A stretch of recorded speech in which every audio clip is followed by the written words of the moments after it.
యూపీలో ఉన్న ఆరిఫ్ అనే వ్యక్తి తన పంట పొలంలో దొరికిన ఒక కొంగను, అరుదైన జాతికి చెందిన ఒక కొంగను దెబ్బలతో పడి ఉంటే సపర్యలు చేసి కాలుకి దెబ్బ తగిలితే అన్ని రకాలుగాను వైద్యం చేసి దాన్ని బతికించి ఇద్దరు ఫ్రెండ్షిప్ చేసి లాస్ట్ ఇయర్ 2022 ఫిబ్రవరి నుంచి తనతో ఉంచుకొని తను ఎక్కడికి వెళ్తే అక్కడికి పక్షి వస్తుంది.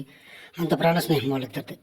కానీ గవర్నమెంట్ ఈ సంవత్సరం 1 మంత్ బ్యాక్ ఇద్దరిని విడదీసి లక్నోలో ఉన్న ఒక జూలో ఉంచితే ఆరిఫ్ రిక్వెస్ట్ చేసి 1 మంత్ తర్వాత జూకి వెళ్ళి ఆ పక్షిని చూసినప్పుడు ఆ పక్షికి కలిగిన ఆనందం, భావోద్వేగం, ఈ ఆరిఫ్కి కలిగిన భావోద్వేగం చూసి ఎంత అలాగా అందరికీ కన్నీరు వచ్చేలా చేస్తుందో ఈ సంఘటన, ఈ అరుదైన సంఘటన ఒకసారి చూడండి.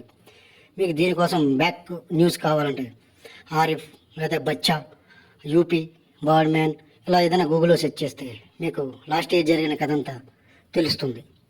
ఈ వీడియో నచ్చితే మీకు సబ్స్క్రైబ్ చేసి లైక్ కొట్టి షేర్ చేయండి. అందరికీ నమస్తే.